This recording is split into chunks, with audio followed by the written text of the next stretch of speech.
Syukur Alhamdulillah kita bersyukur pada Allah Subhanahu Wa Taala pada kesempatan yang hari ini kita diberikan nikmat kesehatan dan kelapangan waktu sehingga dapat berjumpa dalam forum Zoom perkuliahan fisika dasar pada kesempatan siang hari ini. Baiklah, mungkin ini pertemuan terakhir untuk sebelum kita menuju ujian akhir semester. Ini pertemuan terakhir kita akan membahas mengenai kapasitor. Jadi dalam dunia fisika pun dibahas mengenai bagaimana muatan tersimpan di dalam kapasitor dan bahan-bahan yang membentuk kapasitor itu sendiri. Namun di fisika itu lebih ke materi dan sifat daripada kapasitor itu. Sementara kita di elektro itu lebih memanfaatkan bagaimana kapasitor dalam eh, rangkaian listrik ataupun respon terhadap energi listrik yang diberikan.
Ya, baiklah. Eh, jadi salah satu rangkaian ataupun komponen pasif pada eh, teknik elektro itu adalah kapasitor. Kapasitor merupakan perangkat yang dapat menyimpan energi dalam bentuk medan listrik. Kemudian secara umum kapasitor terbentuk dari dua buah konduktor yang diberi muatan sama besar tapi berbeda jenis dan terpisah oleh suatu bahan isolator yang dinamakan dengan dielektrik. Jadi isolator dengan dielektrik itu benda yang sama, hanya penyebutannya saja yang berbeda. Kapasitor dapat bermacam-macam bentuk, namun dasarnya kita harus tahu bahwa ada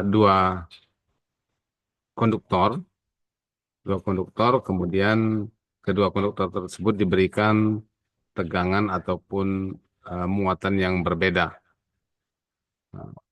Satu dihubungkan dengan kutub positif dan satu dihubungkan dengan negatif, bagian negatif. Tujuannya apa adalah bagaimana kedua lempengan ini dapat memiliki potensial. Jadi potensial itu terdiri dari uh, muatan-muatan yang terkumpul, kemudian tidak mengalir ke kutub yang lain. Maka timbullah yang namanya potensial. Ada juga potensial nanti disebut dengan tegangan. Jadi ketegangan itu juga merupakan potensial. Dalam ilustrasi di gambar disebutkan atau diperlihatkan ada muatan eh, Q negatif, kemudian ada positif. Eh, dari Q positif dan negatif ini di tengah-tengahnya itu ada isolasi. Karena kalau tidak ada isolasi ini maka positif dan negatif ini akan bersatu sehingga menjadi netral. Nah, di tengah-tengahnya ini ada bahan isolasi atau pemisah. Nah, seperti yang digambar ini juga, kutub baterai dihubungkan dengan sebuah lempengan. Di tengah-tengahnya itu dipisahkan oleh yang namanya isolasi. Namun di sini tidak ditampakkan atau disebutkan isolasinya karena bahan isolasinya itu adalah udara. Jadi udara juga merupakan bahan isolasi atau bahan dielektrik. Jadi kalau ada eh, dua bagian penghantar yang berbeda tegangan satu sama lain, bagian yang memisahkan antara bagian bertegangan tersebut dinamakan dielektrik. Itu kuncinya. Jadi jika ada bahan yang eh, berbeda tegangan, maka di tengah-tengah daripada bahan itu adalah dielektrik yang eh, merupakan pemisah antara tegangan positif dan negatif. Jadi kalau di listrik juga, di jaringan listrik kan ada itu kabel tegangan menengah atau tegangan tinggi misalnya. Jadi kalau di kabel tegangan tinggi ada kawat yang tiga fasa itu yang di atas menara, maka itu dianggap sebagai satu kutub daripada kapasitor, sedangkan tanah ataupun ground atau tiang menara itu dianggap kutub yang negatifnya.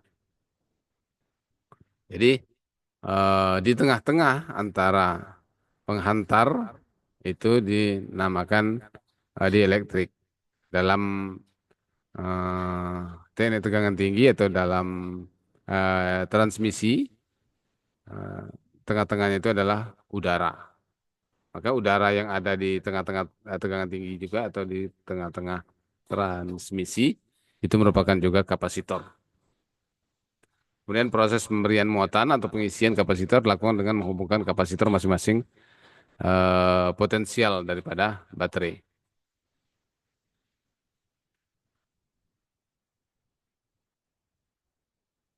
Kemudian ada kapasitas atau kapasitansi suatu kapasitor.